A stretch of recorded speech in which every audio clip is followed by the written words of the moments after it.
Welcome. I was typing and I lost time. Sorry about that.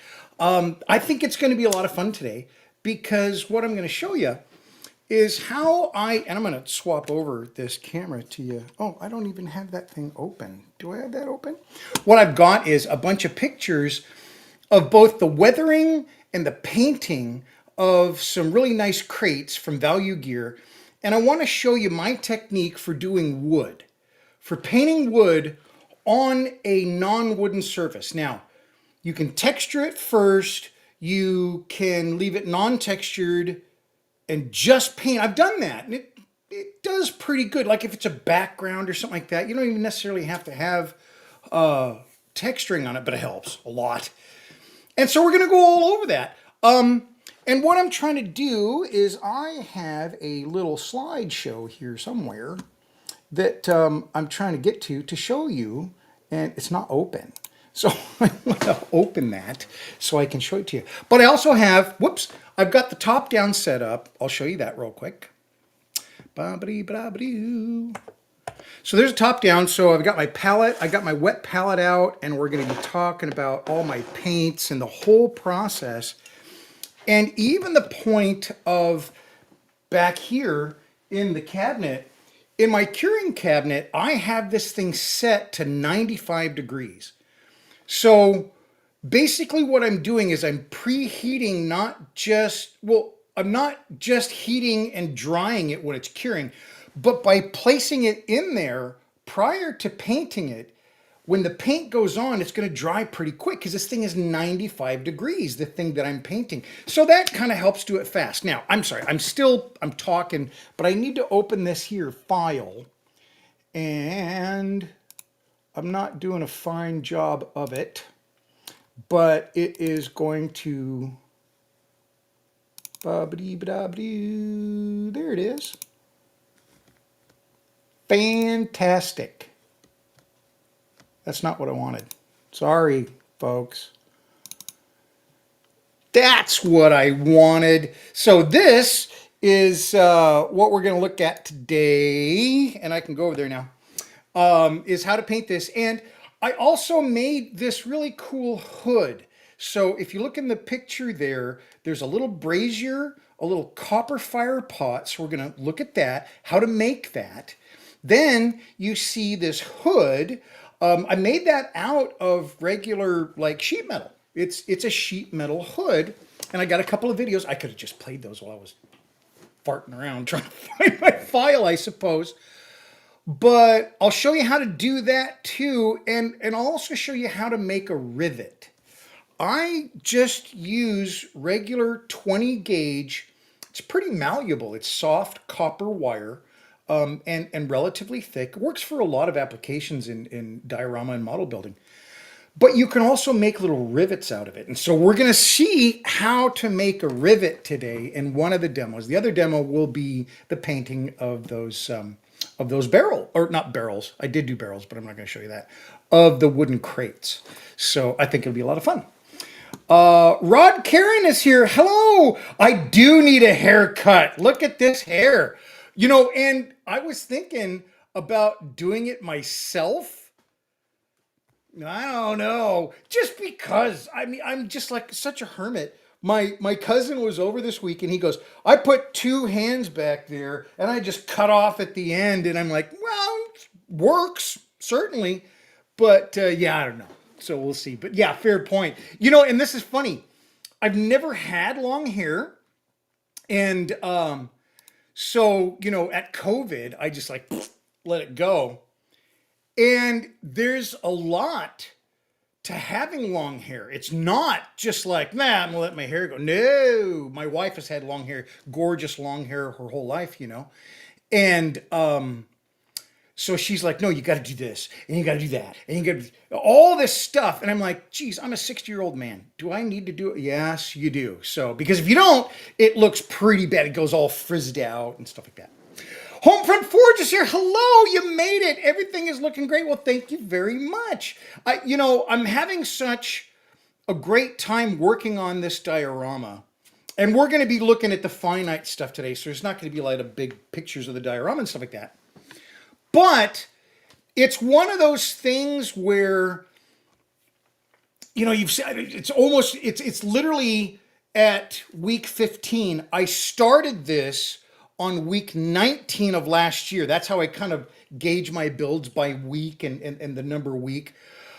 I'm at 11 months now on this one project. It's I don't believe it's the longest project I've done because I've done editing projects that were longer. A movie I did, but yeah, for a diorama, it's a heck of a deal, you know. And then Rod Karen says, this is a comment that I'm making to help you with your channel. The reason I have challenged watching your video live stream is you're a little bit too intense. I know you got to be you. I am very intense, and I think it's a lot of people can't handle it, but I'm kind of that way. Even in business, I was like this. I was in like manufacturing and software and stuff like that. And though I had shorter hair and a business suit and all that kind of stuff, I've always been a really super passionate and really intense person. And you're 100% right. Some people, man, can't take it. They're just like, man, there's just too much going on. Can't concentrate. And here's the other thing. I'm one of those people that as I'm thinking about kind of what to say or something like that, I think a little bit faster than I can articulate. So I don't finish my sentences. And that's another thing. And you don't realize these things really until you start, watching yourself on video and you're editing and you're doing all that kind of stuff. But it's really telling. And so at some point you're saying to yourself, wow, do I check that or how do I improve that? And then you can get a little bit robotic. And so I don't know, maybe a year ago, I just said, you know what? I'm just going to be me. A lot of folks won't be able to take it. It's just like, man, but I'm just kind of like, I want to be so authentic. I don't want to check that stuff. So I get it. It's a really good point, and some folks just aren't going to like it, and so they're not going to continue to watch, and totally respect it. But if you can handle it, I think, because I don't want to change. I don't want to change. If I get my hair cut, I get my hair cut. If I don't get it cut, I don't get it cut, because it's just authentically me. I'm enjoying having long hair. Literally, I never had long hair my whole life. I was in the army and, wicked short hair and business, for me, business, it was always, short hair and stuff and blah, blah, blah. And so I just, I never did it. But yeah, I'm definitely going to just kind of be me, but thanks very much. If only you could dial it down just a little bit, unfortunately, this is as dialed down as it gets. It's going to kind of go up from here. One of my favorite online celebrity kind of people, they kind of like a podcaster person starts out like real mellow and starts talking, and at the end of his podcast he's yelling, and I think it's hilarious. I just love it because there's an intensity, there's a realness to it. So it's not gonna dial down. Sorry.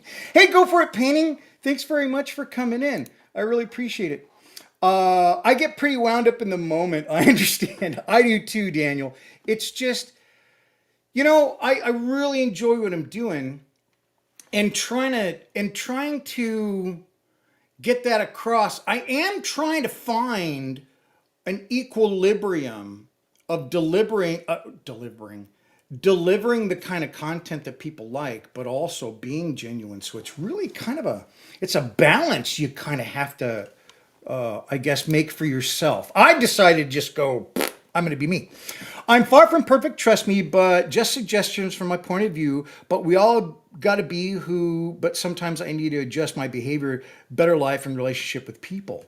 And the next one, but I've said what I need to say. Wish you all the best. You're definitely passionate. Thanks, Rod. And is it Rod Charin or Karen? Rod Charin? I'm not sure. But thanks very much. I really appreciate your comments. They're really important. And I think, you know, I used to get a little bit, and I've explained this before in the show. Some people would start making suggestions about what I'm building, and I'm like, man, this is my project, you know?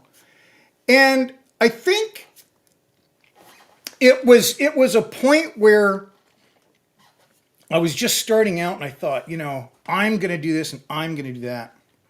But some of the suggestions were so awesome that I just had to do it. I just had to, like, you know, really add it to the diorama. And so I started seeing suggestions or comments on my videos, on my dioramas, on everything as more of, sorry, I'm talking so much, I'm getting dry. I'm going to have some of my tea.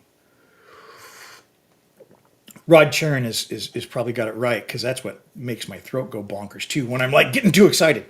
But I wanted to look at that and say, these are suggestions to try to make it better. And so then I started really welcoming suggestions. And I think people do it from their perspective. And I think that you get ideas and inspiration from everywhere, perspectives, you know, other people's perspectives, other people's art, other people's opinions and stuff like that. And so it does form it. It does help the whole diorama. So your suggestions about my videos, that helps too. But yeah, it's going to be pretty passionate. Okay, what's that? Perhaps some lithium may help. You know, and okay, so here's the thing. I'll be 61 this year. And when I was growing up, you know, 70s, 80s and stuff like that, they didn't know, or I don't know. I just never heard of lithium, or like they say these drugs that help kids. I can't even imagine them. But I think some of them are using like performance enhancing, because some of the NHL guys got into them, stuff like that. But it's supposed to help like either ADHD or kind of hyperactivity. And we didn't have that available when I was growing up, because I'm older. It just wasn't natural and stuff like that. So it went unchecked. And I wasn't always like this in school, certainly. I didn't have all this. Well, I had the energy, but I didn't let it out in school, because I would get in trouble. And I got in trouble in school a lot. Not in bad ways, just from being this disruptive and stuff like that. But I wonder what that would have done to my creativity. See, that's the other thing. These drugs that they produce and give to folks. I've seen this thing online that says, you know, hey, I took this and it was the best thing. You know, that drug I'm trying to think of is like lithium, whatever, for ADHD and things like that. And they said, man, it made me the best person I ever was. But, and I never followed up on it because I never took the drug. But I know that it messes with your brain. And I've always kind of thought, if I take something that's going to mess with my brain, other than coffee, because I do a lot of caffeine. If I take something that messes with my brain, what's that going to do to my creative process? Because I love my creative process.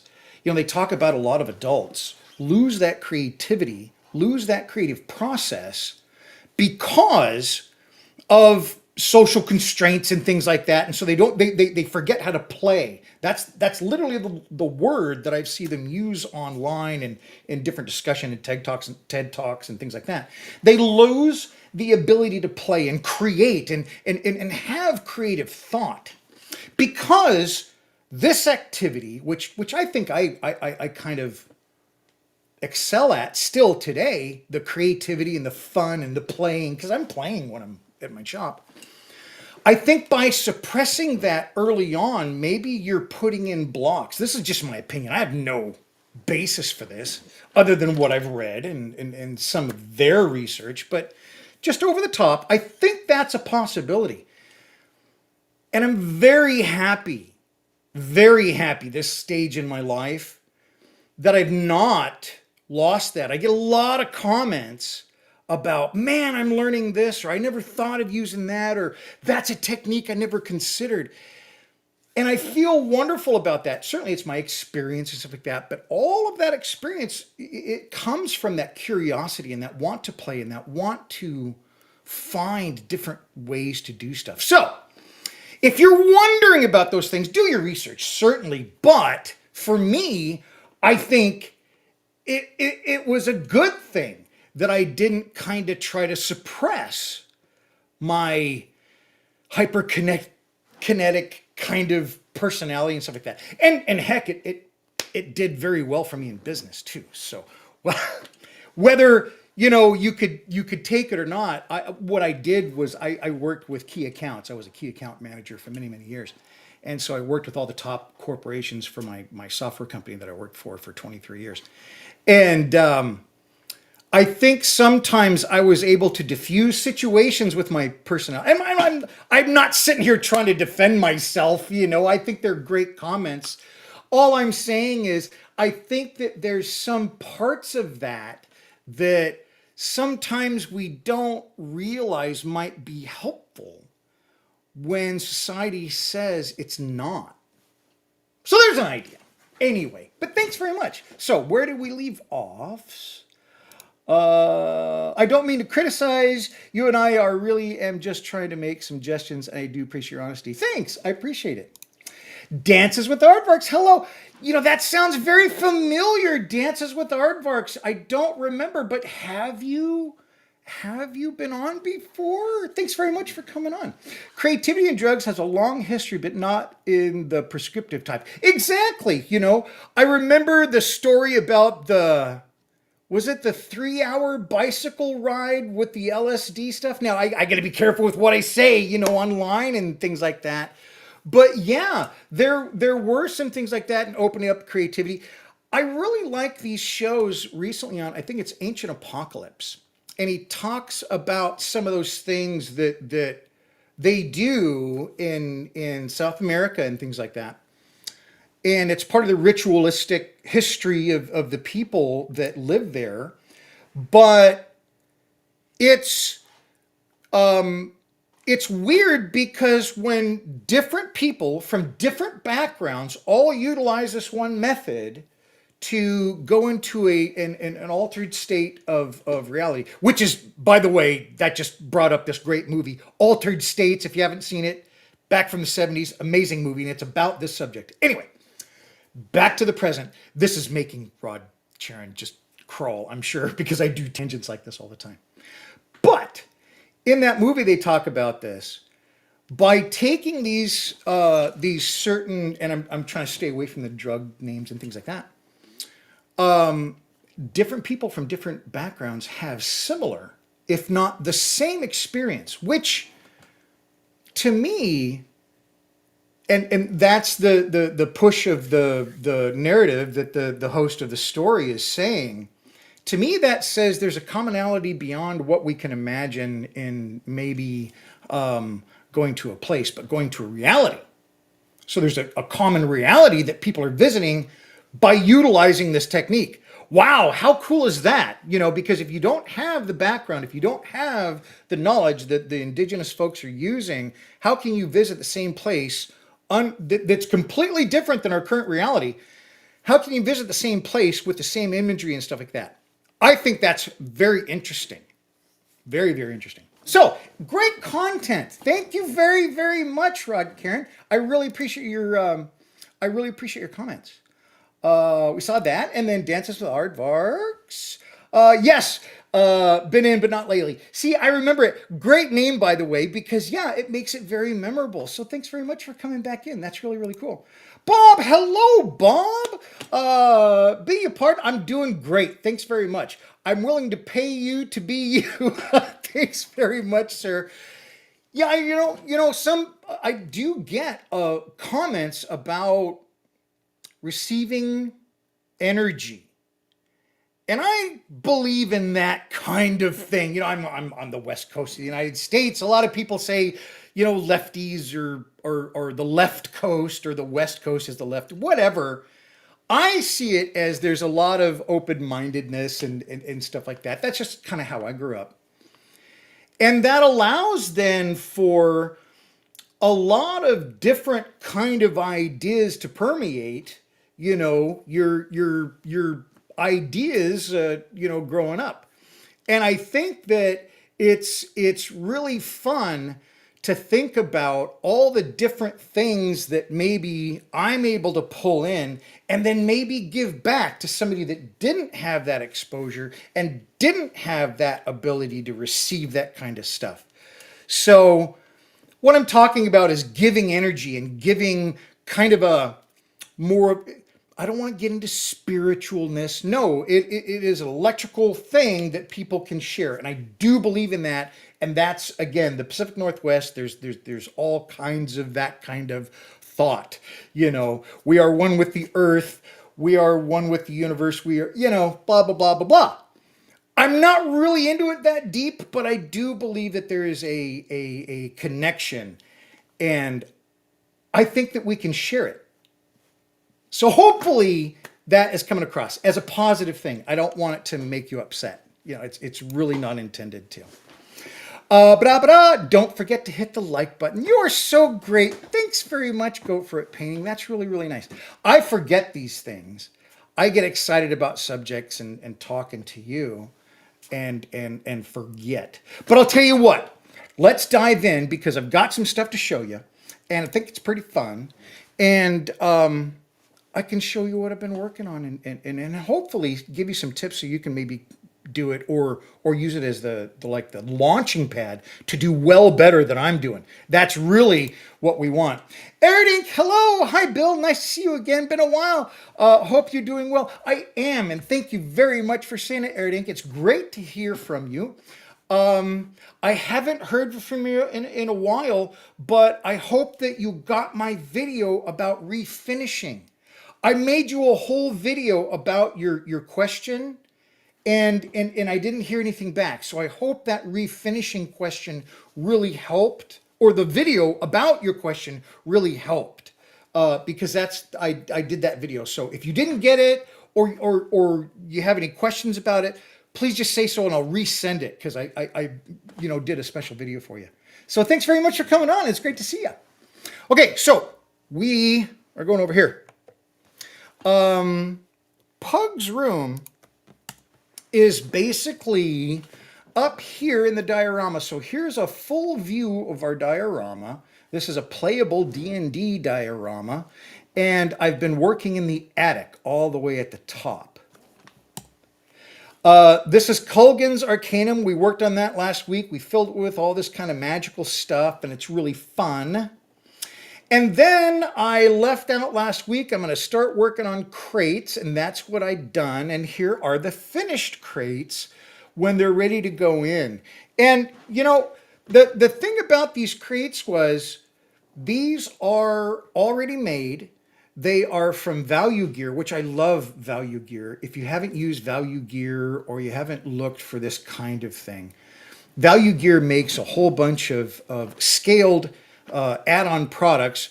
He makes them himself. Steve Munsell, wonderful guy. He's like when people talk about Value Gear and people in modeling and stuff like that, they call Steve Munsell the nicest guy in modeling. I mean, he's just and he is.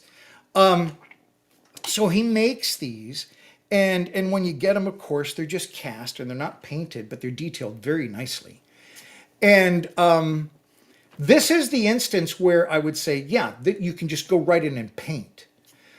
In a previous deal, I made, something that had been cast that didn't have any texturing on it. And I did the texturing, and I showed you that I think it was last week. So you can do that too. But we're going to skip right past any texturing, okay? So let me get back over here. So what I did first was I painted these where they're not going to be heavily, heavily worn. I have a couple of different paints that I use depending on whether it's going to be like an outdoor or an indoor paint job for the article. And while these are meant to go and travel and things like that, they are basically an indoor crate. And we'll get back to those bundles in a second. So what I'm going to show you over here, and I'm going to check my camera. It only goes for 20 minutes. It's a funky thing. So I have to be a little bit careful with my camera and my top down on time. But let's do this. So here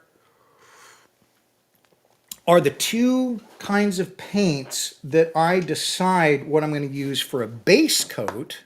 Sorry, I need to get that to focus. When I'm going to do a specific type of base coat. Now, if I'm going to do a base coat where it's going to be highly weathered, outdoor, it's going to have a little bit of a grayer of a finish to it, I start my base coat with deck tan. Now, I've got the Tamiya deck tan out, but I've also got my Vallejo deck tan out. They're the same color, but they've got two different uses. I use the Vallejo deck tan after I start painting if I need to get back to my base color. But I always like starting painting when I'm painting an article with a base coat or a blocking coat of Tamiya. And the reason is, and I'm going to get this out of my my drying cabinet right here.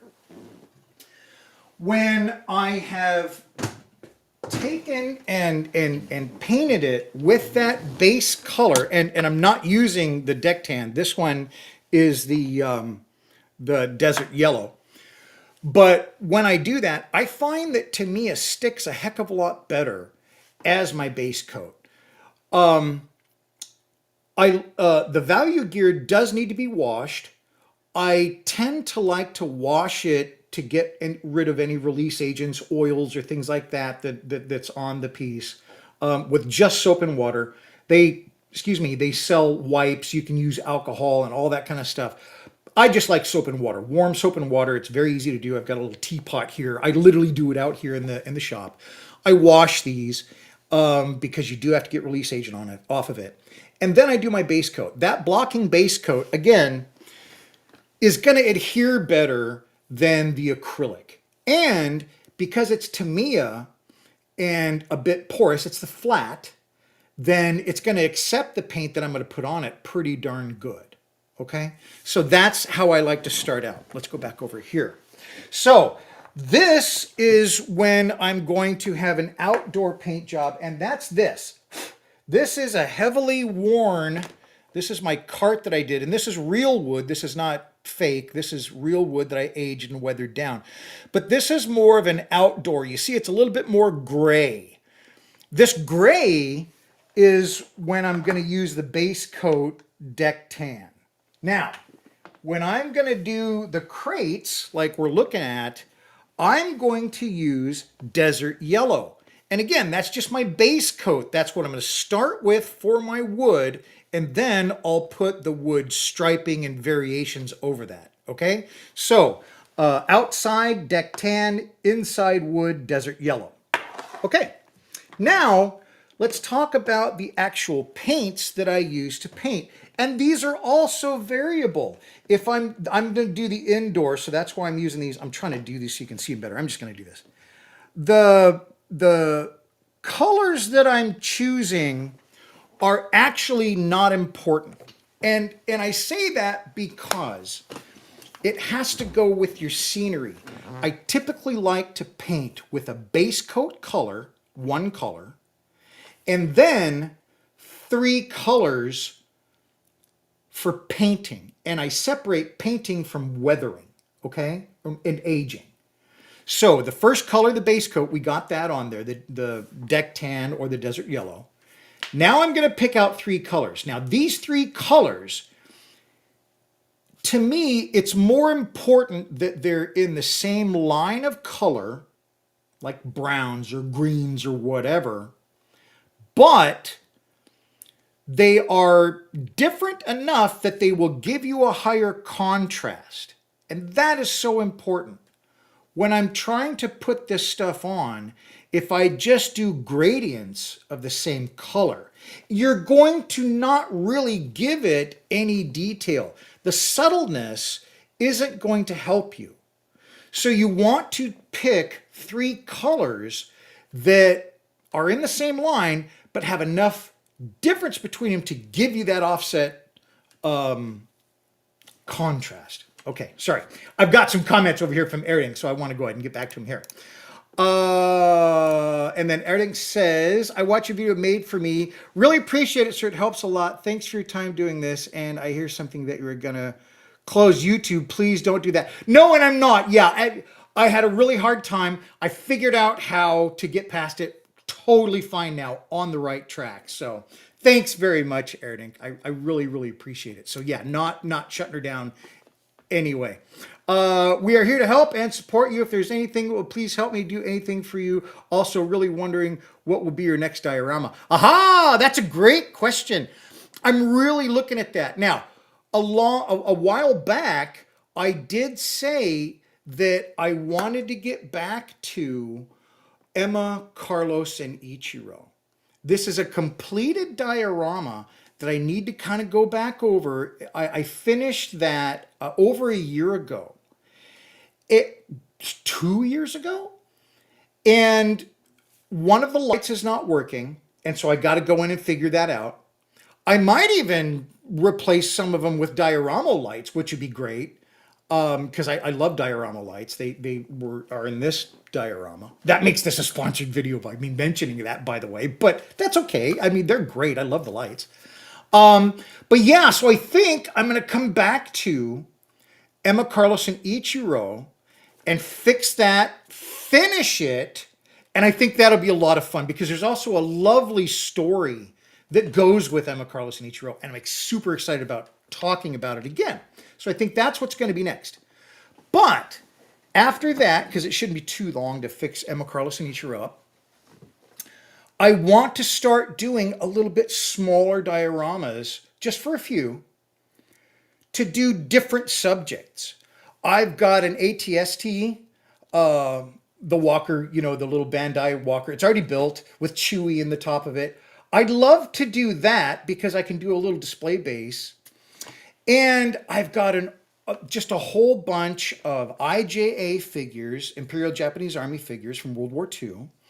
I've got an awful lot of World War I British. I've got some Turkish soldiers, so Gallipoli is a possibility. I'd love to do Gallipoli, World War I. Yeah, I'm not 100% sure, but I do think I want to do something a little bit smaller. This was a monster year-long diorama, and it's been super fun because it's really something that I'm extremely closely tied to because it's a book that I started reading in the mid-'80s, and I absolutely love the book. But that long of a project really kind of, it just zeroes me in on one subject for so long, and I know that there are folks that like other subjects that I do. So yeah, that's why I think smaller dioramas going forward for a little bit, and then obviously I'm not going to stop doing big ones. I love doing the multi-story underground, and I've got a lot of stuff lined up for that. But I am going to do some short ones here. So that's really fun. Thanks very much, Erdink. I appreciate it. And it says, I can be here always. I've got business to run, but when I just can't, I'll watch your videos. Thank you very much, Erdink. I really appreciate it. And I hope your business is going well. I love I love your shop, and you showed me pictures of your shop. Beautiful. Very, very nice decorations and very very nice. You want to go in there and be there. And that's one of the things that I used to talk about a lot, and I don't talk about it so much now. But when I'm designing a diorama, it's important that you feel good looking at it because you want to be in that space.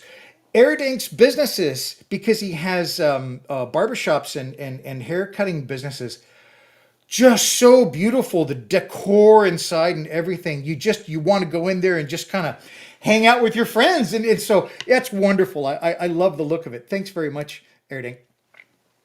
Have you ever tried using wood decals or decals? They're kind of fun.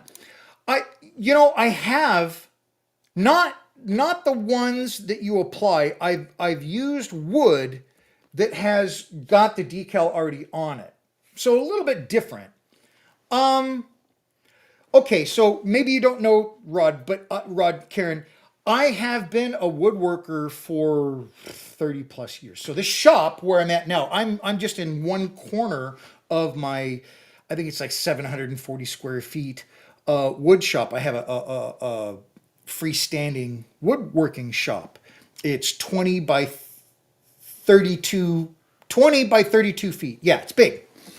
And it's all for woodworking and diorama building now because I was a woodworker as my hobby for many, many years. So I have a real affinity for wood. I mean, I think being a woodworker, you build this passion for it because there's an appreciation for the touch and the feel and the smell of it and working with it. I'm so familiar with working with wood. I almost see a decal as I don't want to say it's a bad thing because if you don't have that experience, it's a wonderful way to work, right? And they're very nicely done. But to me, with my background, I really like to do it myself. Either painting it because I think I have a visual sense for what the wood should look like, or using real wood, which is primarily what I choose to do. I really like to use real wood. So using a decal, yeah, I think on some of the World War I aircraft, I've got a wingnut wings, beautiful Gotha, and the what is it? It's a float plane. I can't remember the name of it. Sorry, but those have the wood sticker and sometimes that's important because of scale. I can't get a veneer thin, well, I probably can nowadays, but to put a veneer in there can throw tolerances off. So the stickers are great, or the decals or decals. But yeah, I don't know. I just the one of the reasons I bought that, it's a Felix Stowe, by the way. I just remembered the reason I bought the Felix Stowe is in some of the finished Felix Stows that I've seen, they do have that wood patterning on there, and I wanted to do it out of real wood. So that's just an example. That's just me. I really have an appreciation for wood and love working with wood. So I'll probably, we'll see. I don't know because I think that one does it. There's also stencils out there for wood grain that you can use with an airbrush. And I've seen those. Now, again, I'm also a very manual person. I love doing things manually. Excuse me. I think I this is a really, really good point and a really good question because today I was thinking, are you a painter or are you a builder? I think there's a lot of modelers that fall either in one or the other side. We all do both, right? You have to build it before you paint it, and you got to paint it after you build it to make it done.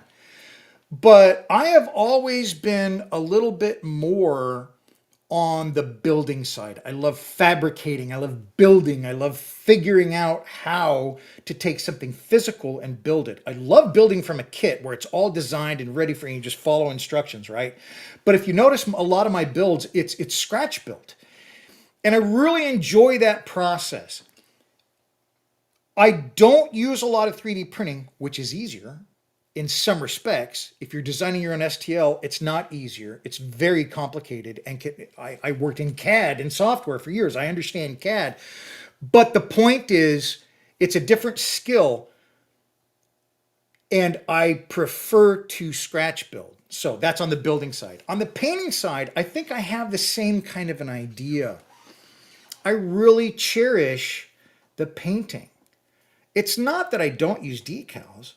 And it's not that I haven't cut my own stencils and shot, like roundels are easy or the 5-pointed star, that's easy stuff. But, to do lettering and all that kind of stuff, yeah, I definitely want to use decals. But when it comes to wood grain, when it comes to those details, I think for me, a lot of it has to do with, can I do it? It's the challenge. I don't know that I can do it. Number one, going in. I don't sometimes have never done that particular task or painted that particular pattern or motif or colors or anything. And it's, can I do it? I love a series of challenges. I do not plan out, and people that have seen me before understand this, I do not plan out my dioramas when I start. This has been a year-long project that I've dedicated my life to over the past year. I work on it every single day. I have a short every morning, and there is no standing plan for it. So that tells you a little bit about, how I work. I go into things understanding that there are going to be roadblocks and corners I work myself into and difficulties that I have no idea how to solve. And that's exactly why I do it. So putting on a decal, using a stencil, very helpful, great. But I want to learn how to do it without those aids or helpful things. Sometimes after I've learned something and I'm competent or confident in my competency in it, I'll change, to a stencil or, a tool that makes it easier. Absolutely. I think that's worthwhile. But I've always been the kind of person that it's learning. It's learning something new every day. That's what I get up for. That's literally what I get up in the mornings for, is because there's something new that I haven't done, that I don't know how to do, and I'm going to learn today. And again, I've always been on the building side of that, and now I'm trying to do that more with the painting side, because I do so much fabricating and building and physical building and scratch building that I don't spend a lot of time in the painting world. And when I get there, I really enjoy it. I mean, I had a great time this week painting these details and getting them to where I wanted to be, and getting the kind of weathering and being amazed at how it comes out. See, that's the other thing. When I have I have an expectation that I'm going to make it work, right? First off. But when I have no honest idea that it's going to look good, because there's plenty of failures in things that I do. It's just it. I have failures all the time and have to redo it or whatever.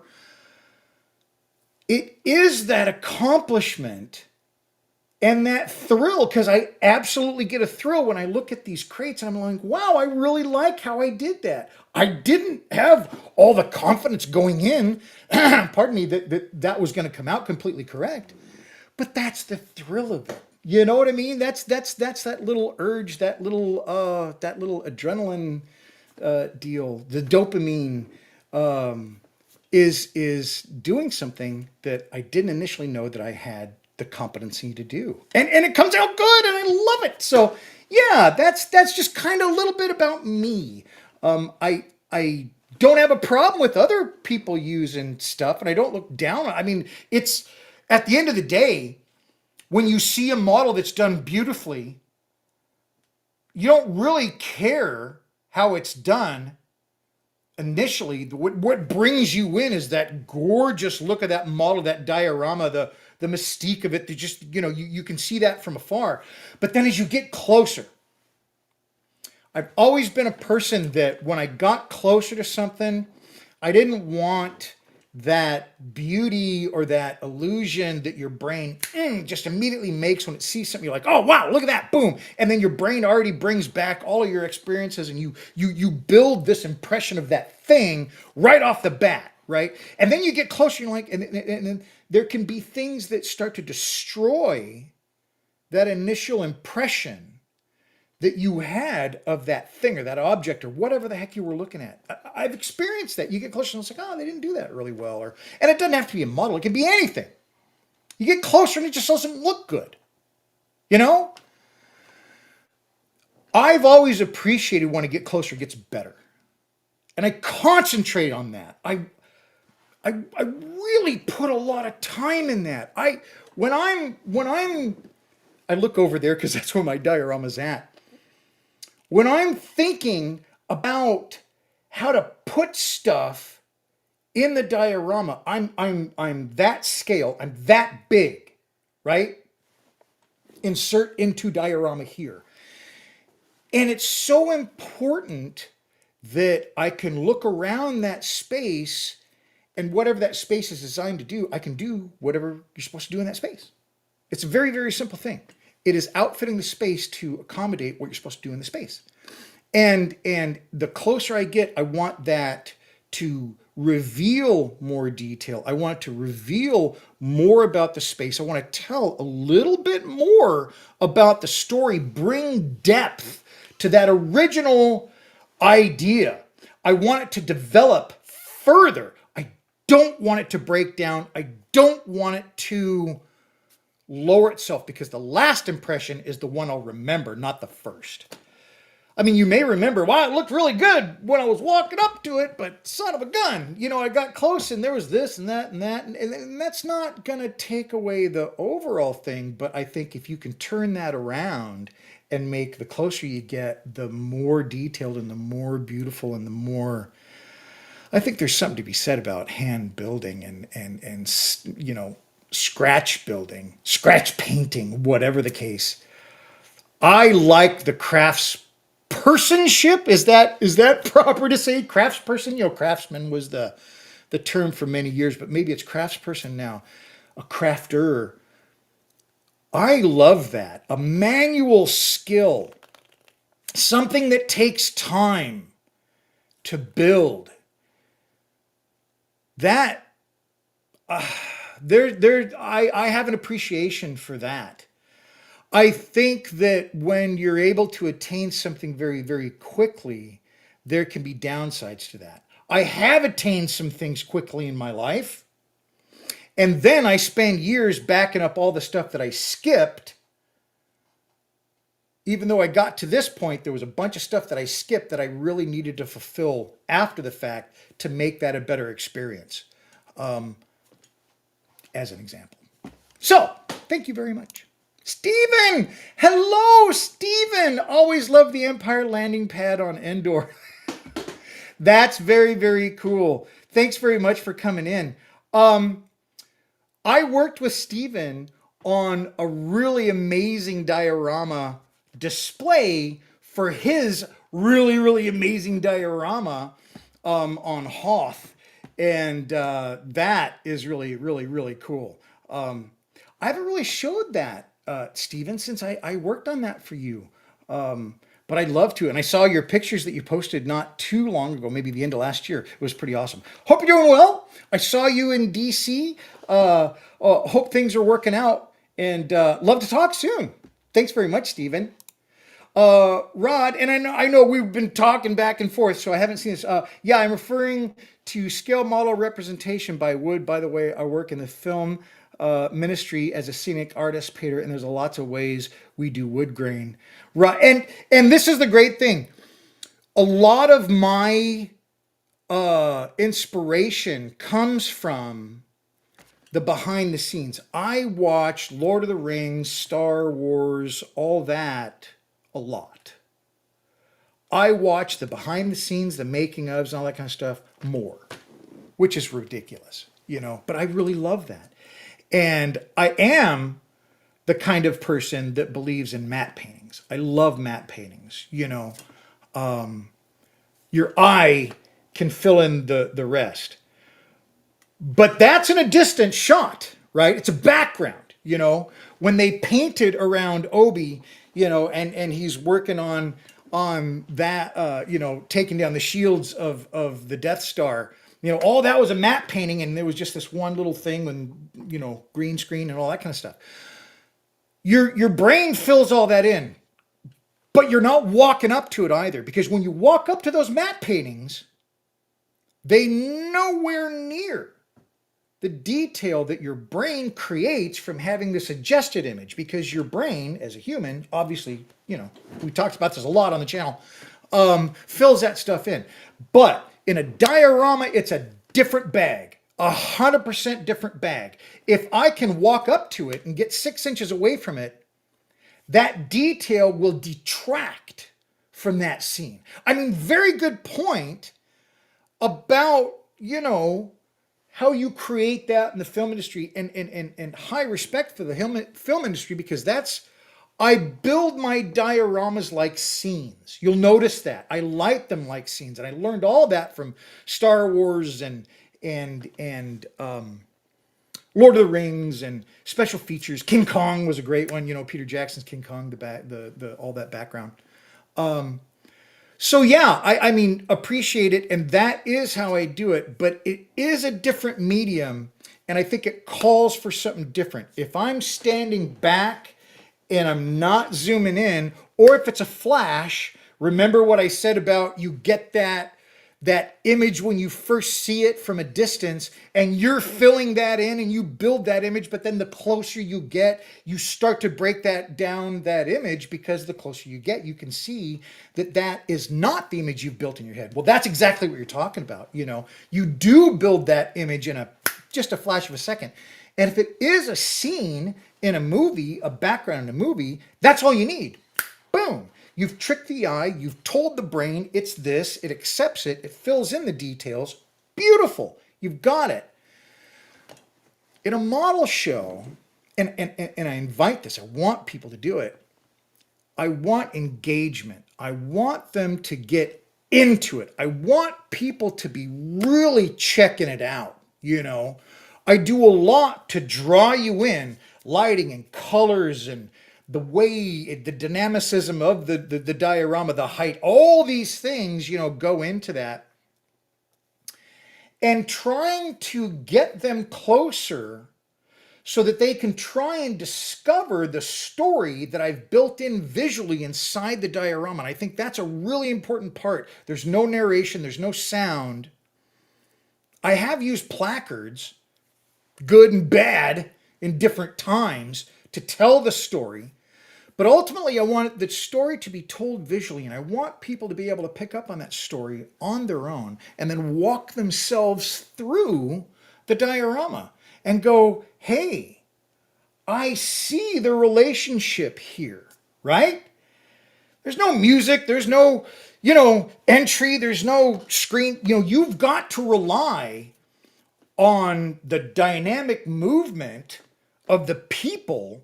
There's your screen, there's your camera. You've got to rely on that. And so you've got to build around that. So I can't build for a shot or a scene with a restricted view, because it's not now just to a certain point. And I've made this point many other times that, yeah, you are restricting the view and you are saying you're going to look at it from this direction, but there's a heck of a lot more directions you can see even in that restricted view and looking at a scene in a diorama than you would in a movie. There's nothing saying from, hey, I wonder what's over there. Well, just move the camera. Well, then you just move your head. So yeah, there's a big difference. Philosophically, I'm using the things from movies to try to build my dioramas to tell a story. But I believe, I'm not telling you to do it different. I believe in a diorama situation, you do want to increase that detail. You do want to really try to get as good as you can. Because when they get in there, you don't want to destroy that initial joy, you know, that they got when they saw it, because people are going to go to it for a few reasons. I try to be on the amazed or happy or fun or interesting, you know. I try not to do so gore. I've done some gore and I didn't like it. So yeah, it's just a different way of looking at it, I guess. But thank you very much. I appreciate it. Do you think in the future building small dioramas to sell or anything would work? I mean, if you do that, I'm gonna buy it for sure. Got good communities, just sell stuff. It will be a lot for sure. Thanks very much, Erdink. And yeah, remember we talked about me selling my stuff, and like this diorama I'm building right now. Number one, it's huge. It's just huge. So selling it for someone else would be just remarkable. Just trying to deliver it. And I'd be afraid it would get destroyed and shipping, stuff like that. But a smaller one, I do think you're right. I think that I could do that. And I promised you, what is it, 4 years ago? I promised you, Erdink, if I ever sold anything, I would ask you first. And so, yeah, these new smaller ones, yeah, 100%. I do. And part of making the channel, pay for itself and bringing up the channel, I do got to sell something, and I'm working on that. And I've got some digital products and stuff like that, but I do got to sell something. So yes, the answer is I'm going to sell some stuff. I don't know what. And I'm not looking at selling my past stuff. I'm saying the future stuff I'm going to build. I'm going to build it to sell. And so yes, 100%. And Eric, you will be the very first person I talk to before I even announce something's for sale. I promise you that, because we talked about it for so long. So thank you very much, and I really appreciate it. Okay, what do we got next? Rod Karen. You need to make yourself a miniature scale grain locker tool. Grain rocker tool. I'm not sure what that is, Rod Karen. Let's see. Do you give an explanation? Maybe teaming up with somebody for your live streams might help dissipate the energy a little bit. Maybe get your wife to be the MC. Oh no, that'll never happen. We've talked about that. Mrs. MC is not going to be on camera. She absolutely promises she's not going to do that. I've thought, I have had folks on the show, but I think it's going to be just be me for a while. I've got to get the show to a point, and this is where you're going to see, like I'm fighting myself on both sides of this. I've got to get the show to a certain point where I'm seeing some returns, that are a little bit more positive. And then I can start looking at adding different elements, stuff like that. And I'm just that way, a little hard-headed. It's been 4.5 years, almost 5 years I've been doing this. And I've got lots of subs and stuff, but yeah, I would like to have more engagement. The funny thing is I get a lot more people that watch the show after the fact. Maybe they can, I don't know, but that's how it works. So yeah, I am looking at possibly having other people on it, but nothing on the eminent front. That's for sure. Love your take on the crafting element of the hobby. For lots of people, they're looking for tutorials step by step, almost like a boxed puzzle. We should all strive to think outside of the box and craft. Thanks, Stephen. And I think that has a lot to do with my personality growing up. ADHD kids, and I've never been, like say you have ADHD. I kind of read and it's like, yeah, it sounds like me. One of the things they say is when somebody's talking to you, people with ADHD will interrupt you a lot because they've just already figured out where you're going and they just want to get there. They're just like, this is boring. I want to get there. Get to the point. You may hear with those people a lot. I'm that kind of person. And so I skip around and I go here and I go there and blah, blah, blah, blah. And so I think me doing tutorials or me listening to someone give a tutorial or watching a lesson plan or watching a teacher in front of a podium, stuff like that. Lots of times as they're speaking, I'm just figuring out well before they've gotten to that point. It's not like I'm thinking faster and it's blah, blah, blah, blah, blah. It's nothing of that. It's not ooh, me. It's just how those people with those attributes, their brains work, okay? From what I've read.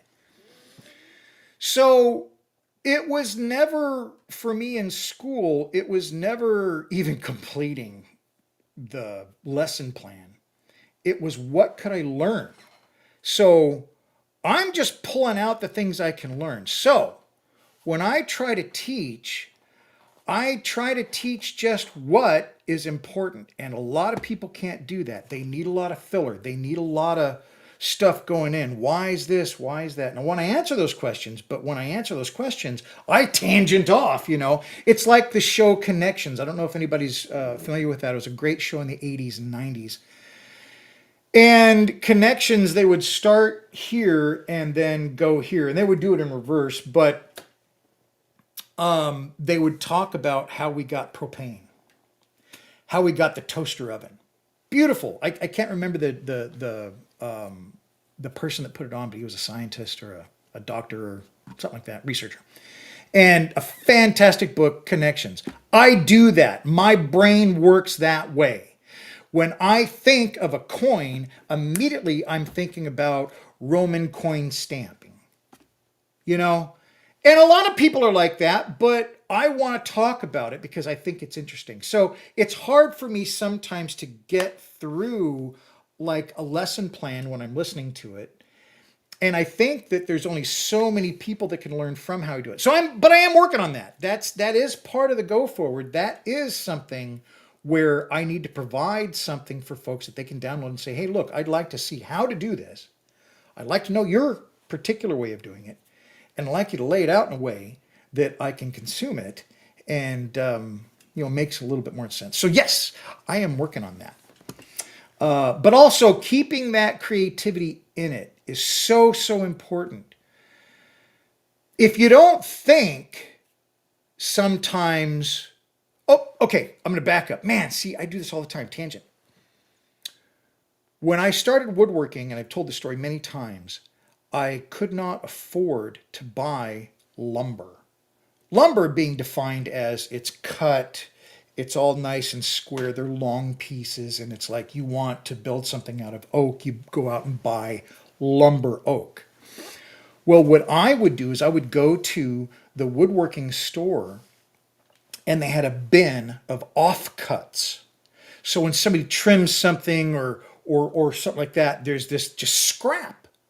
It's called waste. It was $3 a board foot. Or I think it was $3 a board at that point. So I would go in there and I would buy wood out of the scrap bin because I couldn't afford a big piece of lumber. It was like $100 for like Bubinga 4/4, just amazingly expensive wood, but beautiful. Well, in this bin, they were close to a wooden instrument manufacturer, and they used Bubinga for the beautiful sides and all this wood. So these offcuts had this beautiful sine wave cuts and these beautiful, gorgeous arcs. So when I got this wood, and some of it was only this wide, and it's and all kinds of lengths and stuff, I wanted to build something out of the wood, but I didn't have the freedom of cutting it out of a blank of wood. I had to figure out what I wanted to build out of a piece of scrap. Okay, so what that does is it makes you think out of the box. It makes you think differently. It puts you into a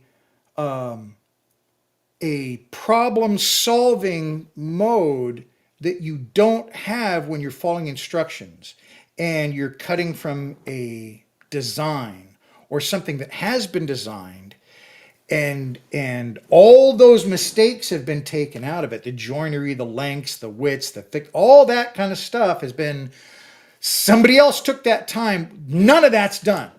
None of it. And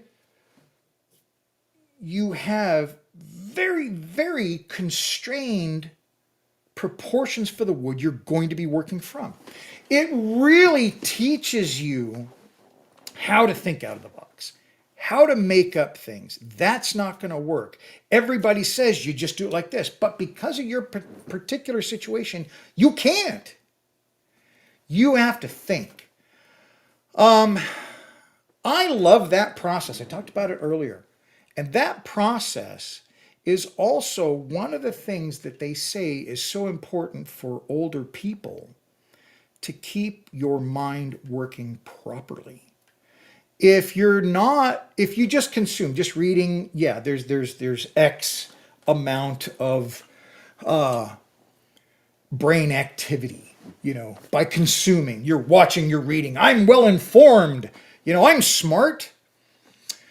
There's a whole other level to learning. Consuming is not learning. You may learn about something as you're consuming, as you're consuming. But when you learn, you grow new synapses in your brain. You're actually growing your brain. You're not losing, you're growing it. You are creating new pathways in your brain, and that is a positive thing. And that is most highly active during the learning process, doing something you've not done, learning how to do it, figuring it out. You know what I'm saying? Those activities are helping your brain work. When Einstein was thinking about things, he wasn't physically doing something, but he was doing this exact same thing that I'm talking about within his mind. He was moving numbers, he was changing concepts, he was working on theories that allowed him to really think in a different way because he was solving problems while he was thinking. He was learning. So that's what I try. I have to do it physically. I'm not, developed like that, obviously, but I have to do it physically. Though I do a lot of design in my head. I don't work off a plan. And I think that teaches you how to work out of the box. And I think it teaches you to problem solve. And I believe it's going to help me later. I don't want to lose my capacities. And that's a normal thing with aging, but I'm hoping I'm keeping some of that intact.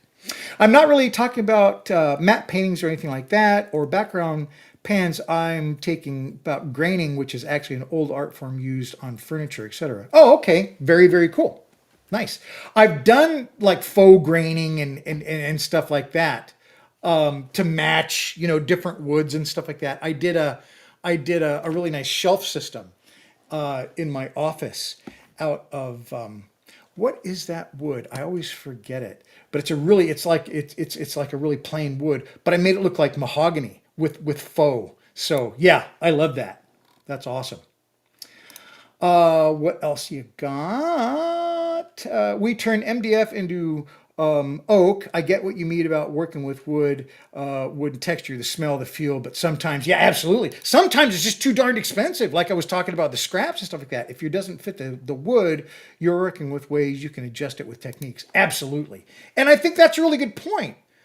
Because there is a lot of faux work in dioramas, like what we're going to look at. I'm still going to get to our painting, but I'm enjoying this. I hope everybody else is too. I'm really enjoying our conversation today. And I know there's a lot of me FaceTime on here. I hope that's okay, but I'm really enjoying the conversation. You have to really think about what Rod Charon is saying. And I know I keep saying it different ways. I apologize. It's not meant to be in any way disrespectful.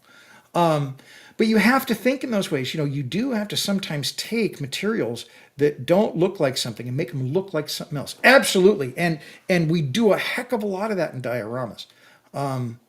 Giving the impression is sometimes enough, So very, very good point. Homefront Forge. Hey, Daniel, great show. James Burke.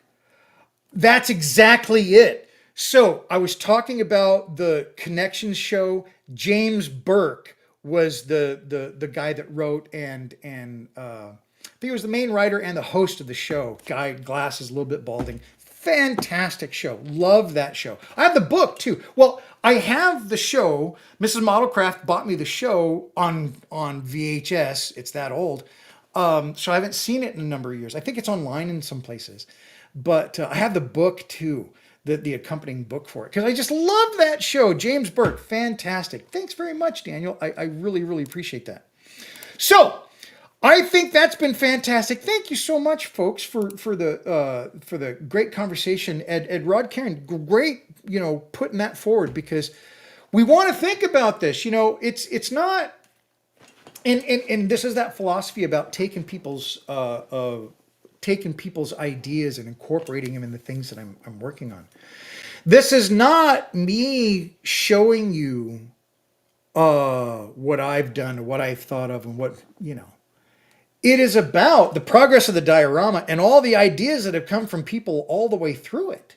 A lot of the folks on the today, but also just throughout the week and stuff like that, they have contributed over the entire build of this diorama. And so I'm really showing our progress. And a lot of these things are my initial vision, but all these details and additions and what about that? And I'm like, You're absolutely right. We got to have that. So yeah, so this has been a fun look back on that kind of stuff, and but also the ideas. You know, receiving these ideas to put into the diorama is just brilliant. So thank you. All right, so what I want to do is I'm going to go and look at. Oh, I got to turn that on. Let's do this real quick. I'm going to show you how to paint these guys. Now, a little bit about it. I did, I mentioned earlier, but it's been a while, I did do these with desert yellow. And so I'm going to go ahead and get my desert yellow here. Where is it? Here is my desert yellow. I know black screen is just great, you know. There's my desert yellow, and that's how I'm going to start. I also like to use just little corks to put them in. They stand real nice and makes it good for painting on. And I'm going to adjust that so you can really see. So there's a couple of things we want to do here. And Rod Charon's going to understand this one quite a bit too. Because we want to continue with the grain. I am basically going to be striping this with these three colors to get a basic pattern on the wood. It's going to be contrasty. It's going to be a little bit over the top, but that's important to start with. Okay, I just want you to see my palette here. I'm going to put this back to autofocus. So here is Flat Earth. Here is German Camel Medium Brown. Now that's not very far off, but it's dark enough, you know, that I don't want to go much darker. That's enough, I guess. I was like, where is the paint? I need a little more. There we go. And now this is rust. This is light rust. Now, why do I introduce rust? Well, a lot of woods have a red tone to them, and I love red toned wood, mahoganies and things like that. So I like using that in mind. And again, these colors have enough of a contrast that they're going to allow me to get a difference. I will mix these, but right now I'm just going to add a little bit of water and draw it down because I don't want to have full paint. I just want to have a nice streaking wash almost. And a lot of times I'll adjust it after the fact by just adding water. Okay, so I've got a nice watery deal there. I am using a single aught brush. This is a Transon 2710. And it's nice for not a real big fine point, but you can get a fine point with it, and it holds a heck of a lot more paint in it. So that's nice than, you know, like a 4-aught or something like that.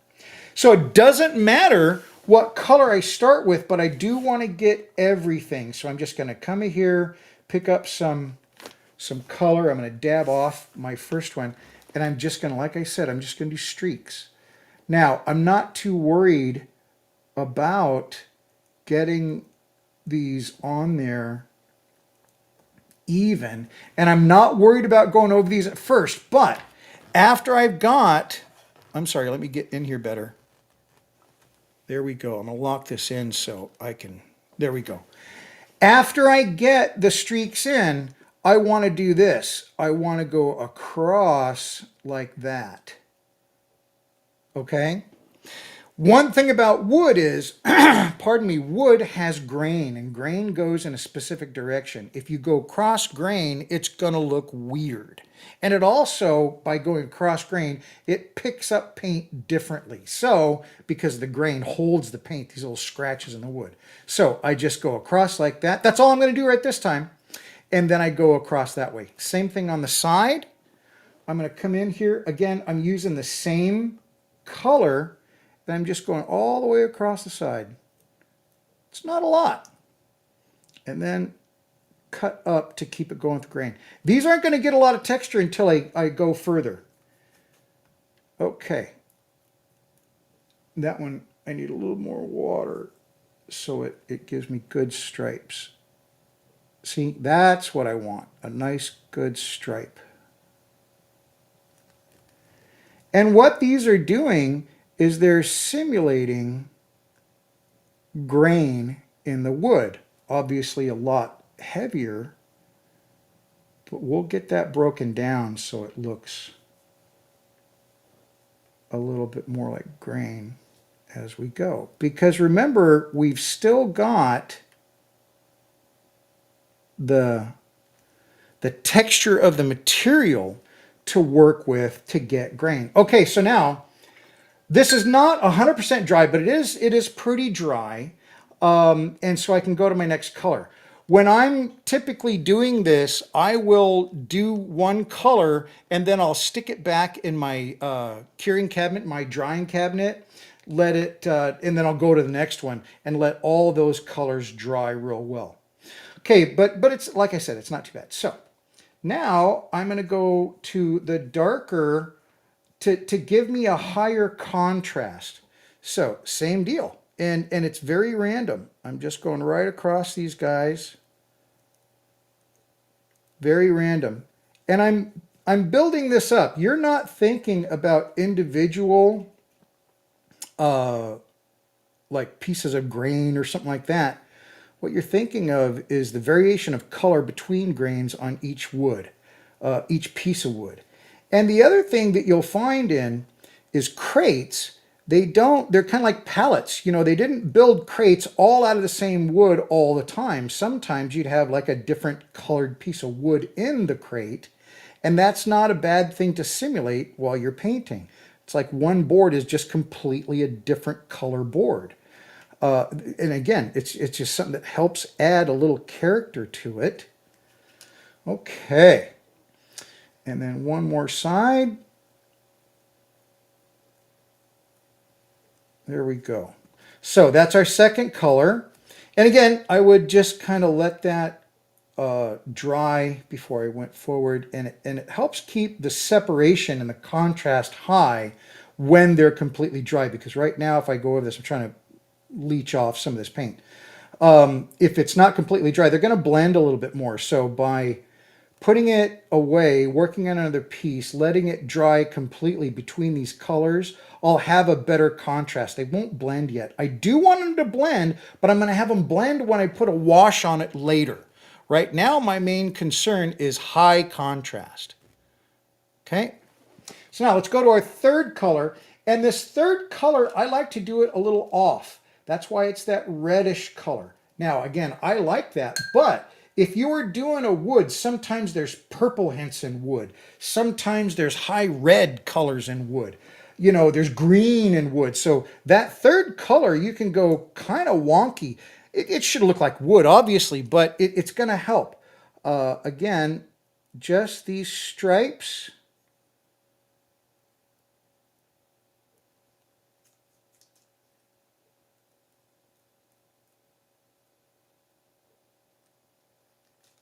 All the way around. I want to kind of get some in there. I don't want to completely cover the base coat. The base coat is part of the paint job. Okay, now we'll do the top. Make sure you can see it.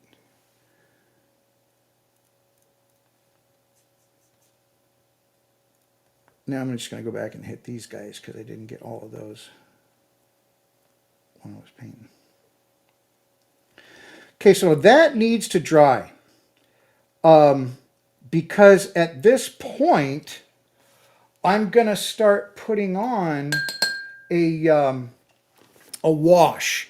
And what I like to do is I like to use, this is dark brown, and it is, I'm sorry, let's get this thing to focus a better. Holy frights, I'm out there, aren't I? There we go. This is a dark brown wash. And I like to use the acrylic washes. I will certainly use the, I will certainly use a darker wash on it at some point than that dark brown, like maybe a black or something like that. But you see these coats here, that's where I want to do that that wash. That's where it's bringing this up. Rod Karen says, Homefront Forge, if that's the case, then I definitely would vignette where the structural pieces meet the more plank pieces like a darker shade and hide the brighter color that is here. Yeah, I need to go back. Let me see.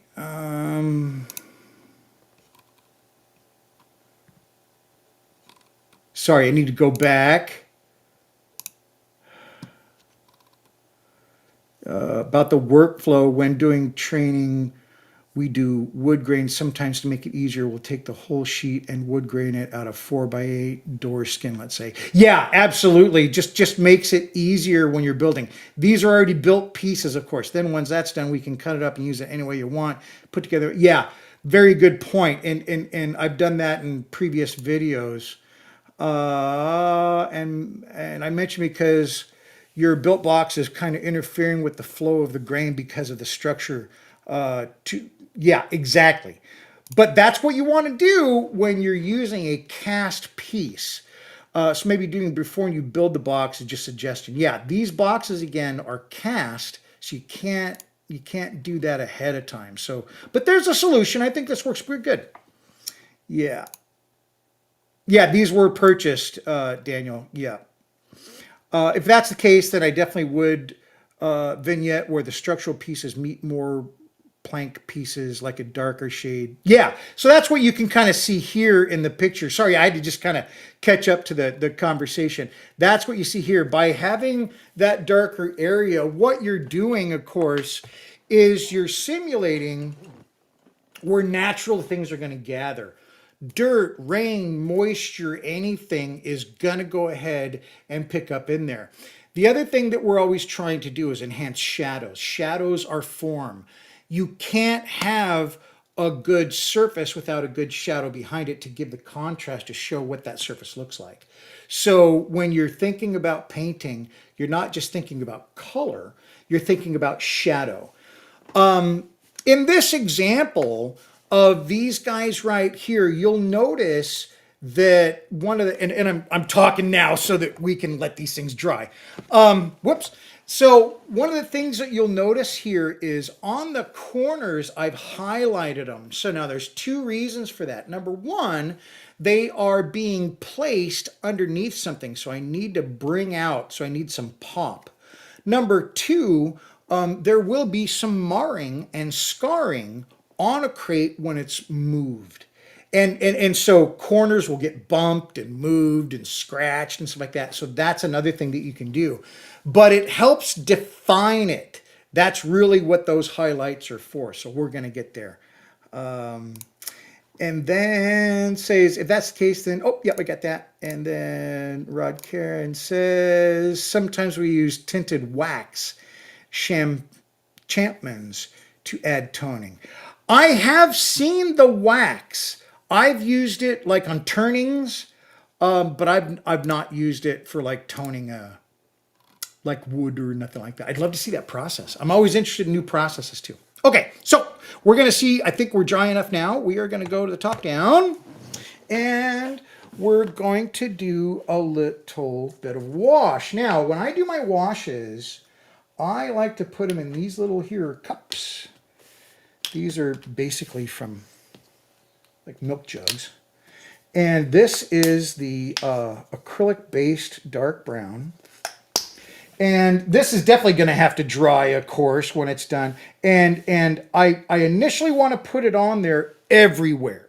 I'm not highlighting at this point. I'm washing the whole thing. Then, as it dries, I'm going to come back and place it in certain areas, in these areas and stuff like that. But right now, I'm throwing it on there. So I'm going to get a bigger, this is a blown brush, and I am just literally coating this sucker.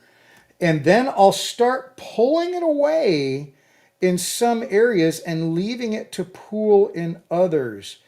And again, this is a great technique when what you're trying to do is build a lot of scatter or a lot of things for your diorama. So now you see what's happening here. I'm taking the brush and I'm pulling things out of it.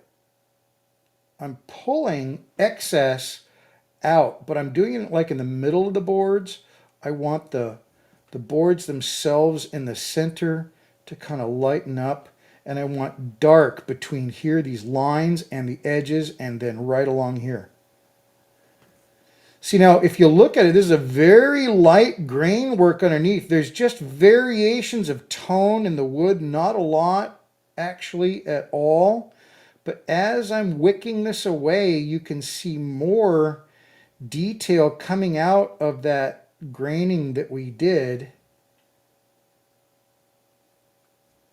And I'm drying my brush, coming back, picking up in the center of all these guys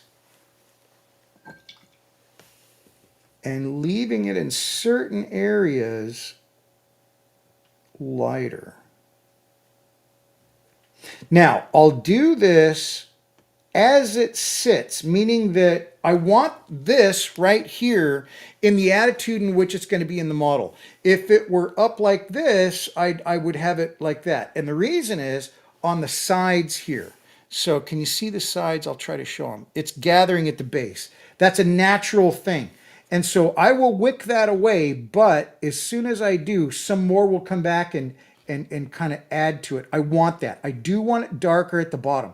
If you set a crate on the ground, if you have it, you know, where things can splash up and stuff like that, it's going to gather a little darker at its base. And so you want to help just enhance that with this wash. Now, this is just the first wash. I'm going to go back now after this dries, so we're going to talk a little bit, and we're going to look at some pictures. But that needs to dry before the next process, because if I try to go in there now with my paint again and do some changes, do some updates, do a little bit more graining with those three primary colors that I'm using. And I'll even go back to the base coat a little bit sometimes. And these are very fine. Now, before when I was putting those on, they was pretty broad. Now I kind of get a little bit of a smaller brush stroke and start putting in lines. And let's look back here and you'll see. Here you can see after I've gone in there and done the big colors, then on this second one, I'm going in with light colors and stuff on the middle of these boards here. And that's where we get even more grain. So I did grain, I did my base coat, then I did grain, then I did a wash. I start the process of shadowing and shading with that first wash. Then I come back and I adjust, I add a little bit more graining, and I'm not doing highlights at this point. I don't do that until the second wash, but I'm adding more grain into those center areas that are a little bit lighter than like on the edges of the boards and up against the, you know, the cross boards on the crate. So when I do that, and then I'll go back with a second wash, that's where this really beautiful tone starts coming in, and I can get variations of a darker board, a lighter board, and stuff like that. And then, but you can see it gathering near the cross boards on it. Let's go and look at another shot here. Here you can see some more. After that second wash, it looks like this pretty well. Then I color the handles, which are rope, and I use a lightened base coat. So by what I mean in the lightened base coat, I go back to that desert, the desert yellow, and I will add white because I think that comes out with a really nice color, manila, kind of, you know, for the ropes. Now, ropes back in the day, I think were made of hemp back in medieval ages. So it would be more of a tan, but I needed something to make it pop. So I did go with a little bit more yellow, and it's pretty bright. But that was like an artistic choice because of where it's going to be so you can see it. Let's go back here. So here are those crates after and we're going to go back and paint some more, but I just want to show them.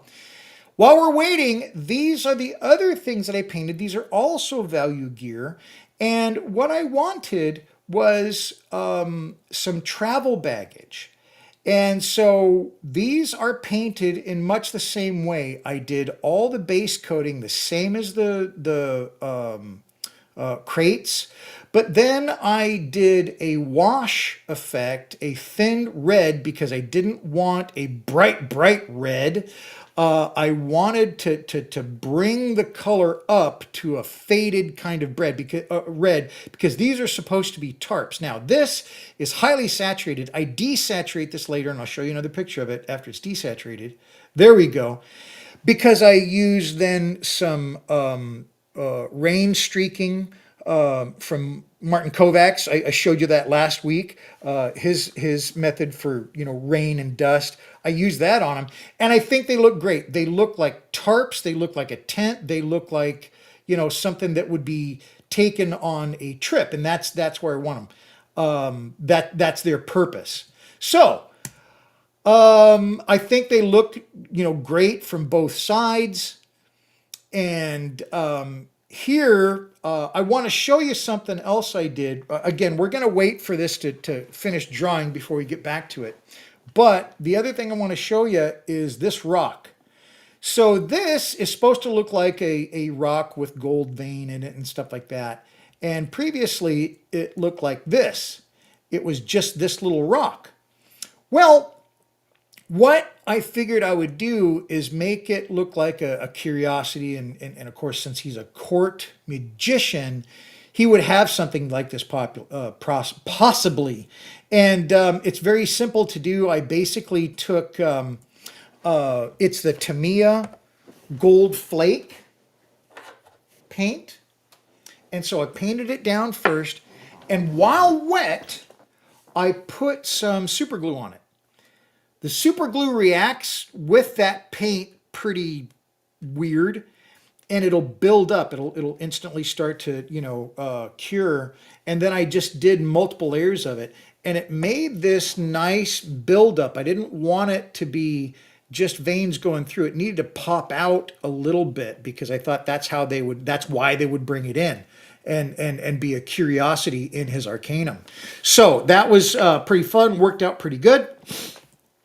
The other thing I wanted to talk about in here is some of the Easter eggs. Now I'm jumping forward a little bit because again, we're waiting for this to dry so I can do the highlighting and show you. So it's going to dry. As a matter of fact, I'm going to put it in the drying cabinet. It's 95 degrees in there, so it's going to just help it dry a lot faster. And I've got another demo coming to show you how to make copper rivets. So that's coming. But let's go back to this. So in here, a couple of Easter eggs. Number one, there's a lot of the tomes and things that have been put in here from Sarth. And that's for folks from the fans of the book. In their journeys, in their quests in the book, Magician and the Rift War saga, they do a lot of journeys. So that's part of what I've been doing in here. I'm trying to bring in little Easter eggs that are going to remind people that are fans of the book. That's what they used on the journey, or that's what they quested for, or that's one of the things that they brought back. And so a big part of Colgan's room is up in the right-hand side there. You see all those tomes? All of those tomes were basically the scrolls and things like that were checked out and brought back from the Abbey at Sarth, which is basically a repository of knowledge. It's kind of like the library at Alexandria, so in this world. So I just thought that was fun. Okay, I think we're ready to talk about Pug's room. We'll come back to the crate. We'll finish up with the crate once it's dry. But what I want to do is I want to show you Pug's room. So that was the other thing that I did this week. Now, Pug is apprentice to Colgan. And the story, or the first book series is called Magician, Apprentice, Master. And it's Pug's journey of becoming a keep boy, an orphan in a keep, and becoming the most puissant, magician on the planet, basically. Not, but close. And so that journey, that arc is what we're talking about here. Well, he starts out very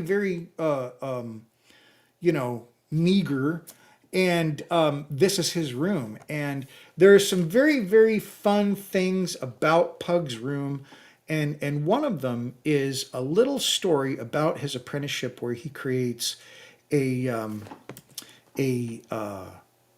like a vent over his fire pot. So I went in to make his fire pot, and what I started with are this just pieces of copper. On the right is this little copper bowl that I was able to use a punch set, and then the legs I actually hammered out of 14 gauge copper wire, and I basically annealed them and hammered them out square, and then made little legs, and then I riveted them to the bottom of the pot, and so they're actually real rivets. Now, I didn't do all that great of a job of rivets. I may, I may know what I'm doing. Doesn't mean I'm great at it.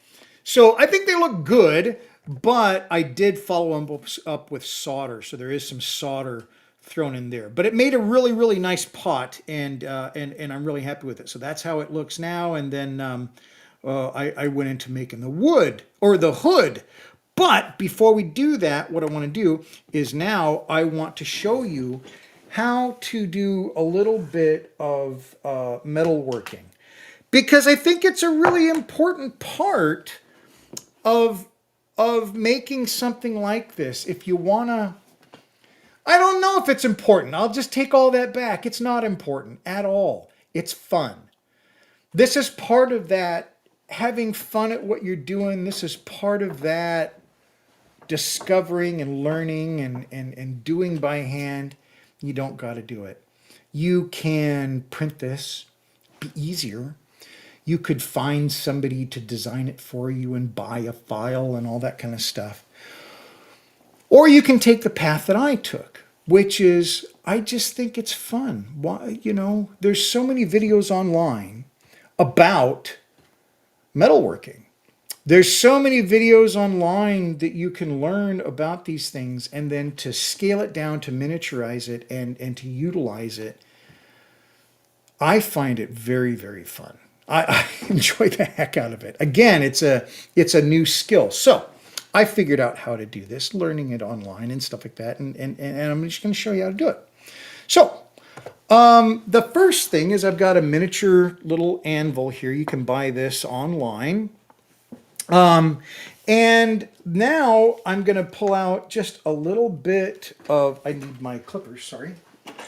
A little bit of copper wire. And this is 20 gauge copper wire. And there's a lot of uses for this in diorama and model building, and this is just one. So what I'm going to do is I am going to cut off probably just a 1/2 inch. That's all I need. And that 1/2 inch is going to be cut down even further. But I'm going to be basically making a spike or a nail head or a rivet. They're basically, the same process. So what I'm doing is I'm placing that little piece of copper, and it's soft copper. Okay, I'm going to see if I can get a little close. No, it's not going to. It's pretty soft copper, and I only want, I would say, about the thickness of a pencil lead sticking out the top. Okay, it's just a little bit sticking out the top. Can you see that? I'm trying to orient it. That's the bottom here. That's the top, just a tiny bit. And then I'm placing it here, and then the long end is going through the anvil. And then I'm using a very small, this is a 1 ounce ball peen hammer, okay? And what I'm going to do is I'm just going to come down, and I'm not hitting it hard. I'm just tapping it. And what that's doing is it's flattening out the end of it. And then I'll come in and I'll do a 1/4 turn. It raised it up about that same amount, about a pencil lead height, and then I'll do it again. And you can see how hard I'm hitting. It's not hard at all. But what's happening is that head is flattening out. It is important that you twist it a quarter turn each time and reset it to tap it, because if you don't, what it can do is you can get your head askew. Okay, so once I've done this 3 or 4 times, you're going to notice that I have a flat spot on the end of my piece of wire. Can you see that? I know it's hard to see, but there is a flat spot on the end of it. Okay.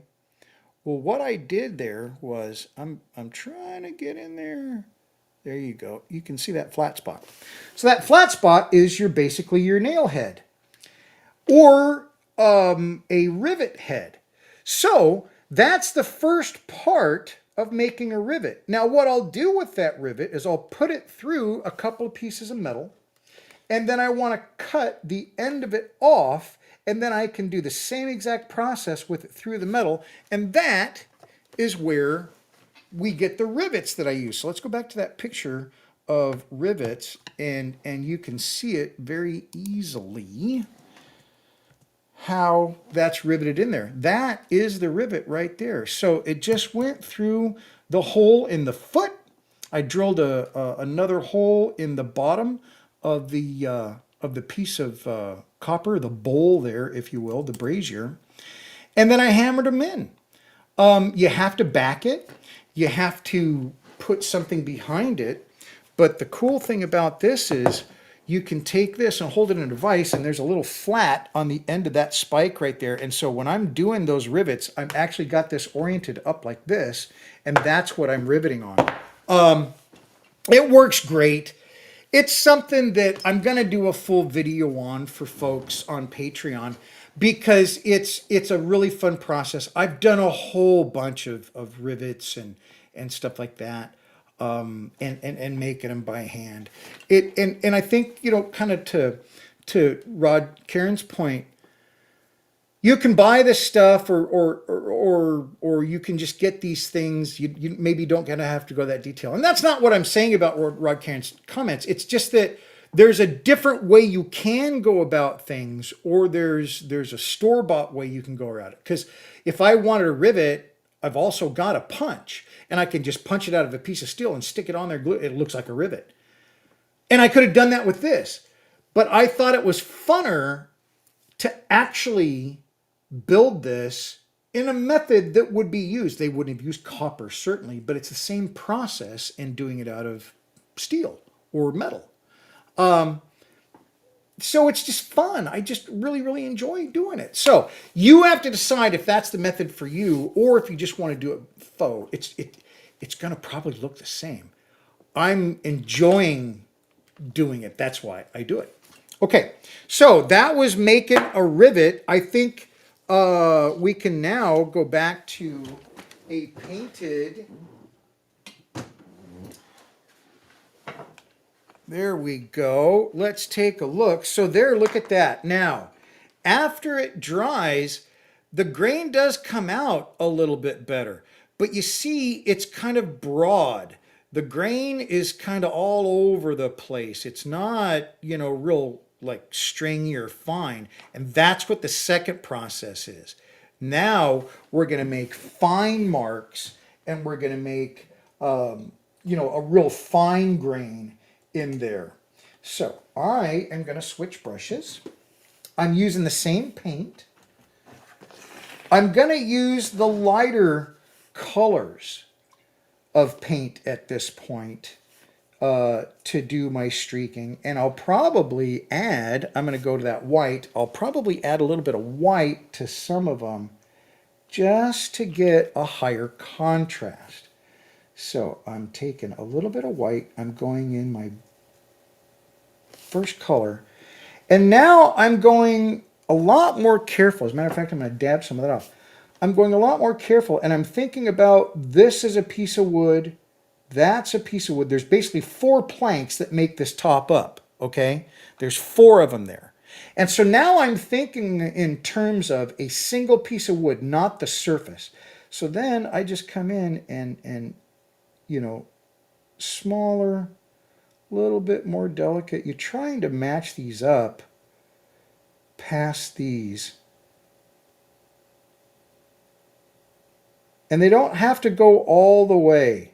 And I think it's important that they don't always go all the way. Wood grain changes and you know, goes in different directions. So you don't always have to make the match on either side of these here. Okay, so there's the first one. Now, I'm not going to add any white to this because this is my darkest color. So it is already high contrast. And again, that's what I'm trying to get. So I'm just going to go with that regular high contrast. But again, smaller stripes. I'm going to make sure I'm focused here. There we go. It's a little better. Smaller striping. And these can be really impactful later on. That's not really giving me any color. I need to go darker. I'm going to add a little black to that. Now, adding black is not necessarily the way to go dark. That, you know, I've done it, but you really want to go with tones. I'm using black because it's quick and it does give me the color I want. I did that later on with some of these. So there we go. I got a little bit darker tone now. There we go. And again, I'm thinking of individual boards at this point. I'm not thinking of the entire surface. Because I'm trying to define each progressive step. I'm trying to get a little bit more finite in my control and in the details that I'm adding. I'm not worried that I'm not getting all the way to the edges here because I'm also going to come back with this next wash, and that next wash is going to fill those areas with a much darker tone along here and here. Now I'm also going to go back and hit these crossboards because they don't have, remember we kind of washed away tone last time when we were applying it. Now we can go back and give a nice bit of grain to these. I'm not wicking away any of the moisture. If I do that, I could lose color too. So that's why I'm not going to do the sides, for our example. I'm just going to go with that, okay? I didn't do our third color. I'm not going to. I'm just going to leave that, and that's going to go back into the cabinet. It's going to dry, and we will come back to that in a minute. So I think we can look at some different pictures at this point. I'm going to get there, and we're going to talk smoke hood. And with smoke hood, I got a little video to show you. So the smoke hood is, let me go back to that picture. Here's the smoke hood. I wanted to make a real smoke hood, as you might imagine. Yes, I could make this out of, you know, plastic card, whatever. But what I wanted to do was actually make one, you know, make one out of just thin sheet metal. So I did. And here is a quick video. I had two videos, but I don't know where the other video went. Let's go down here and see. Sorry. Yeah, so I'm going to show you this video real quick. So what I'm doing here is I have created a standing seam, and I've got a little diagram here I'm going to show you of this standing seam. But once you've created a standing seam between your pieces of metal, then it takes just a little bit of flux, and that's what I just put on there. That's the little goo that I'm trying to wipe away, because the flux will attract your solder. And so you really want to try to limit your flux to where you want your solder to flow. So after I've treated that, now I'm gathering my solder. I've just cut a very small piece of solder, dropped it in the center, and now I'm using a little bit of a propane torch. And it's a little tiny pen torch, but it works perfect for this. And it'll just melt this, and you'll see after I heat it up, oh, I lost my flame there. After I heat it up, then all I need to do is let that flow into that seam. And you'll see right there, all that solder just flows all in there. As soon as it's done, that's it. That corner is done. So, what is a standing seam? Looking at it right here, I don't have great pictures of it, so I am going to show you a picture of kind of what it is, because it's a very simple thing, and I want you to understand what I'm talking about.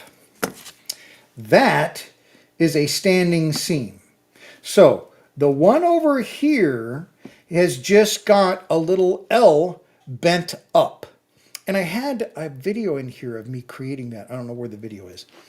But it's just an L with the end of it standing up. The other side, this side, I have that same L at just about twice the distance, and then it's folded over. So the first seam goes in that, and then you pinch it down on top of it, and that gives you your standing seam. So once I created that for each of these little guys, and you know, as a matter of fact, what I'm going to do is I'm going to show you that picture of me making the standing seam. Here it is. Let's watch this real quick. So here's me actually making that standing seam. This is the video I was trying to show you the first time. And what it is I'm just looking, and I've got the same distance from the top and the bottom. You can scribe this, of course, and get more accurate, but after a while of doing it, you know, you get kind of, it's easy to do this. You can also use a wooden hammer when you're doing metal work like this, and that'll work great. So there's the first seam. That is the what's going to attach. Now I'm gonna try to get ahead here and show you where I make the other one, where here I start with the same, and then, but it's longer, and then I gotta wrap it over. There we go. Now I'm making the wrapped over part. See, now I'm hammering down, it's curling, and this is kind of, you go back and forth, and I bend a little bit with my pliers, but I can make that seam joint very nice, very accurate, very small, of course, and then you got to kind of find the place on here to make it work. And I'll go a little bit further to show you where I'm joining them.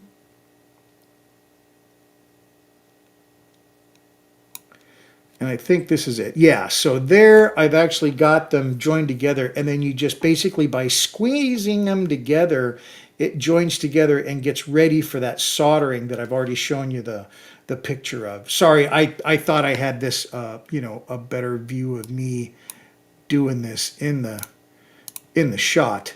But anyway, that's pretty much it. So, doing a standing seam again. All of these I'm making longer videos on. I just want to kind of show you how I did it. The longer videos will be available coming up. But those are really the getting into the deep of how to do it. It's all been filmed. So once it was done, then I needed to paint it. And you see that I'm pretty happy with that color. I worked in the steel industry for 23 years, so this is supposed to be like, you know, regular steel that's come off, that has been hammered. And then these are the colors that I used to paint that, because of course it wasn't that color. It was actually silver. So I use these colors, and then I mix them throughout the painting, and that's the color. This is, again, another video I'm working on for you. That's the color I got of the steel. Steel does have a lot of variations in color, and then to make it look good at the end, I did some dusting. Here's the pipe that is going to go out the roof, and there's the finished hood ready for hanging. There's it going through the roof, and inside I needed to add a light. So one of the things that this is doing is it's over a fire pot. And I'm like, well, do I want to put a light in the fire pot so you can see the fire? And you'll notice that in the beginning when I was doing the fire pot, I had a hole in the bottom of it. That was to have a LED going up through it so that I could have fire in the fire pot. But I thought, and I said, you know what? I bet I could do just as good like they kind of do at Disneyland, you know. They'll have the light above shining down and it looks like that's on fire. So that's what I'm trying to simulate here. So here on the inside of the hood, I've got this little piece of styrene. I painted it black and then I put a light in there. And so the light shines down from the hood and into the pot. And then into the pot, I put some little sticks. And I don't know if you've ever made a fire at scale, but it's very fun. I basically just took some sticks, paint the ends of them black. Then I dab a little bit of white on there and I break them to make sure, you know, I get a nice pattern. Pile them up in there, super glued them in. And this is a little bit of felt coming off the top. And once you put it underneath that light, this is the best picture I got of the effect. But you see that little red dot kind of here? I don't know. It's almost center in the picture. That little red dot is a reflection. And it looks like the ember of a fire. And I'm not just saying it looks like the ember of a fire. Mrs. Modelcraft came in and looked and she goes, oh my gosh, that looks like there's embers down in that pot. It's the Disney trick. Or I mean, that's where I saw it. I don't know whose trick it is. But I saw it at Disney and it totally works great. The wood does look like it's on fire. It does look like there's red hot embers below it because you can see through the wood and it's reflecting up from white that's painted underneath it. I was really, really happy with it. So I don't think that this captures it as well as it looks like with the human eye, but man, I was just super happy with it. Okay, so I have a fire. I needed firewood. That I made this little stand, and I wanted everything to look rustic, you know. Then Pug needed a pallet, and so I built this. Just a little simple bed. The blanket on top, this is another Easter egg. The blanket on top, the pillow, all that kind of stuff, I had to form it, and then I did some heavy painting on it to get these impressions of the folds and you know, the different variations of the cloth and stuff like that. And then Pug having a very messy bed is another element of the story, because there's a part of the story where the Duke's daughter, Carline, bursts into Pug's room one night with amorous intent, and Pug, being a perfect gentleman, refutes her advances in a respectful way, and it's a very lovely scene. But the bed and the messy bed and the books at the floor of his bed and such an austere room is totally Feist and totally in the book, and it felt so wonderful to be able to recreate this room, which was such a fun part of the book. Here's his little table, and if you notice on the table, the edges, when I do this, you know, they're sanded off a little bit to show some wear, but also there's a little lighter color. So I try to make sure that the furniture has been used, and you can see it very clearly there. But just the whole part of it where, you know, he's got his little austere room, and then you know, the Duke's daughter busts in there in the middle of the night, and Colgan can hear it because he's right next door. Anyway, it was fun. Now this, let me go back. That, I think we're pretty much there. But the thing I wanted to show you here with this next slide is this is the dust that I use from Martin Kovacs from Night Shift.